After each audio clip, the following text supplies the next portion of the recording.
Hello, this story is part of a series titled Memories of Tehran.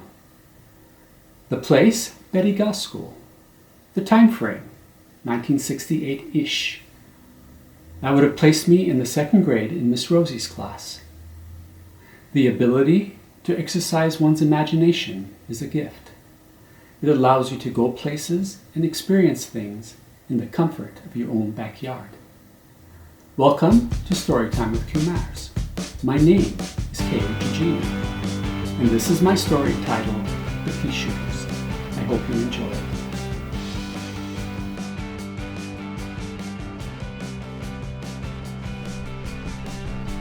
The day was off to a bad start. The three of us walked into enemy territory the moment we came out of the building. An ambush! They were waiting for us. All-around tough guy Ali was the ringleader, and they outnumbered us 2-1. We scrambled towards the shed for cover. We needed time to prepare our weapons if we were going to survive the attack. The battlefield was surrounded by an 8-foot wall with triple barbed wire. Soon the enemy would be on us.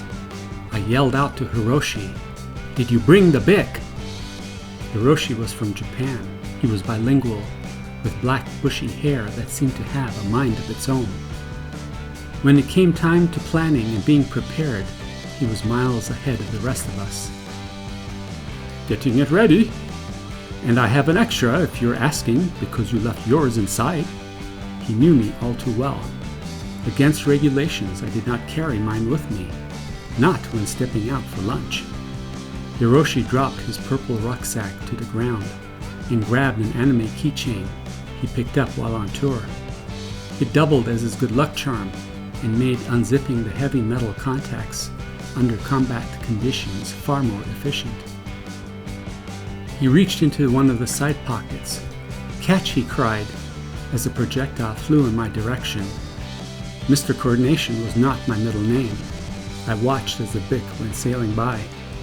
To my right, Peter caught it in mid-air and tossed it back at me, this time landing by my feet. Peter was British, brown hair and a stocky build, a solid person who could be counted on. His passion lay with cars. This was a side gig, and our survival counted on him. One day, he just appeared out of nowhere. I saw him on the streets just outside of camp, and we became instant friends. Hearing the sound of leather soles clapping against the hot asphalt, it was getting louder. It was a matter of seconds before we were bombarded with toxic chemicals. I held the barrel of the Bic in my right hand and applied an upward pressure with my thumb. The blue cap went jetting off into space. I was thankful it had not been jammed on too tight. With my teeth, I bit down hard on the ball socket with the ink chamber connected. It had come loose on the very first try. The plug on the back was the last item to be removed before the barrel could be functional. My nail dug deep in behind the smooth oval surface of the plug. It broke free. I fished for a scrap of notebook paper and found it in my back pocket. I ripped a small strip and stuck it in my mouth and began to chew on it. Using my teeth, I rolled the paper into a ball, small enough to fit down the barrel of the Bic pen. It had taken me a while, but I got so I could tell by feel if it was the right size or not. If too big, the teeth would compact it down further. Hiroshi sounded the alarm. "Here they come!" Wads of paper soaked in toxic spit began to fly. One nailed me on the cheek, sticking for a second or two before falling off. "Disgusting," went the inner voice. "Why are we doing this?" My mind reminded me to focus and fire at the target. We had to get Ali or all would be lost. We were being attacked. The enemy was advancing and taking its toll on the troops. My shots were as bad as my coordination. I kept missing the intended target. As I ran low on ammunition, Peter was down to nothing, and doomsday was soon approaching. Just as the battle seemed lost, Hiroshi reached his hand into his rucksack, and out came a black tube. It looked like the barrel of a magic marker pen, with the ends cut off. It measured about 4 inches in length and had an opening 3 times the size of the bit. The end was chewed and flared, suggesting he had used it in the heat of battle before. Holding the black tube in his right hand, Hiroshi's left hand was snaked down and slid into the side pocket of his jacket. As it came out, the hand was fisted. It looked like he was holding something, a small rodent the size of a mouse. He slipped the contents of his catch into his mouth, much to my relief, spilling what looked like small green peas the size of mustard seeds. The black barrel was strategically placed against his lips, and he blew with every ounce of strength he had. With 3 bursts of air, he emptied the contents of his mouth. The projectiles flew in a scattered pattern, simultaneously nailing several enemy targets with each burst. Reload and repeat was the counterattack strategy, as the enemy scattered into the 4 winds. We had won the battle, but not the war. We all knew Ali did not accept defeat well, and would get his revenge. Questions about what had happened and how came pouring out as we looked to Hiroshi. Where did you get the tube from? How did you learn to shoot peas like that? Where did you get the peas from? Hiroshi was extremely bright, the type of person who understood algebraic equations, as the rest of us were just coming to terms with our multiplication tables. Sometimes, in the middle of a game, Hiroshi wandered off, and we would not see him until class time. My memory remembers a group of 3 boys and I entering a room. The door was unlocked. A closet with access from the outside might be a better description.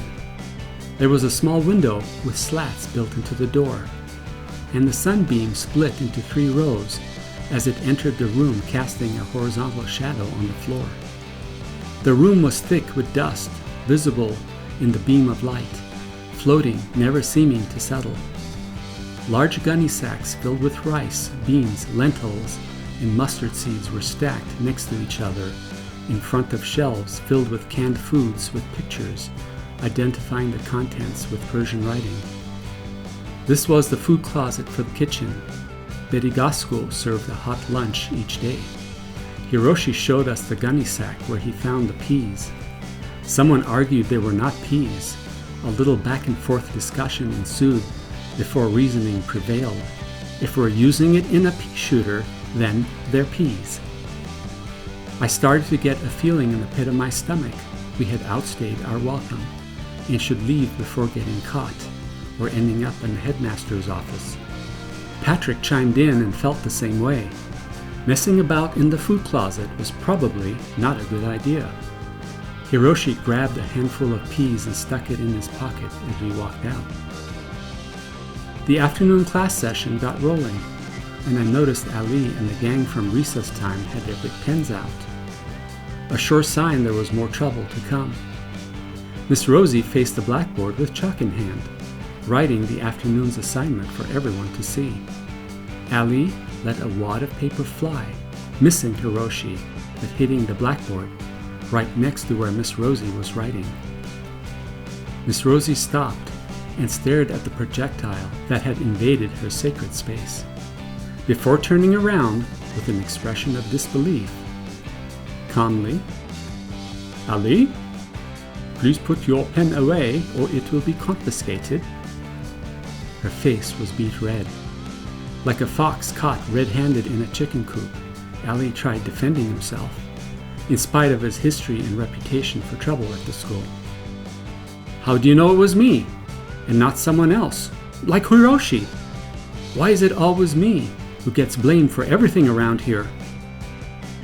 He sounded convincing to me, and I had just seen him do it. A moment of silence as the class looked to Miss Rosie and awaited her response. The suspense was killing me, because I knew it was not safe to say anything against Ali. And yet, life needed to balance itself out when it came to Ali.